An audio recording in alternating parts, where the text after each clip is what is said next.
We saw some comments recently that you were supporting Joey Bosa's decision to hold out on the training camp in San Diego. If you could change one way the NFL does business, what would you change?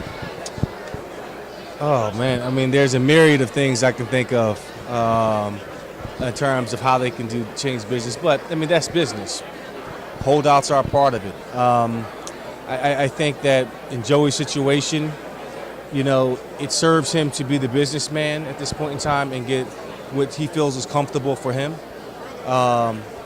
Because at the end of the day, if it doesn't work out in 2-3 years, you know, you want to be compensated for your worth. And if you can't get that, a fair deal in his contract, what he feels is fair, then there's no need to really be up for discussion. I mean, this is not about, you know, him sitting out, not helping the team. No, this is him holding out to get the best contract for him and his family, because this thing is not guaranteed. And he's got to remember that he's in this to be a businessman as well as a football player. Will there ever be a day where the NFL gets on the same parity with the NBA in the way it compensates its players? I don't foresee that. I think that's something the owners are not willing to do based off of the economics.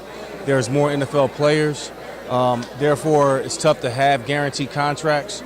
Yes, there's more money, but I don't think the owners are willing to give that up unless the players can come together cohesively and be willing to stand and, you know, for their rights and sit out without the pressures of getting back to work. It could possibly happen, but I don't foresee that happening. But I think, you know, there's definitely room for the players to get more benefits for retired players, for themselves, find out how they can eat into the pie a little bit more in terms of the salary cap. And there's definitely room there for improvement within the CBA for the players. And if you could mentor the young men that are coming into the league right now, what is the one piece of advice you would get them as they start the upcoming season? Wow. You know what, two. One is to begin this journey with the end in mind, meaning think about what you're going to do post-career.